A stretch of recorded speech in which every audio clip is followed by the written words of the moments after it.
In this tutorial video, we are going to show you how you can hide or unhide formula bar in Microsoft Excel.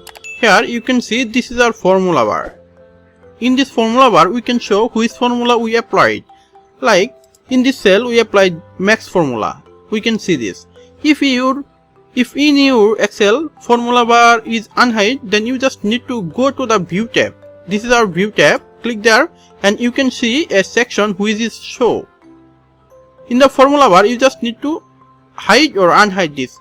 We are clicking there, the formula bar has been vanished. If you want to regain this formula bar, you just need to click there. Look, our formula bar has been arrived. This is how we can hide or unhide a formula bar. Mainly we use this formula bar hide or unhide because of increasing the workspace in Microsoft Excel. Hope that you like this video. Thank you for watching the video.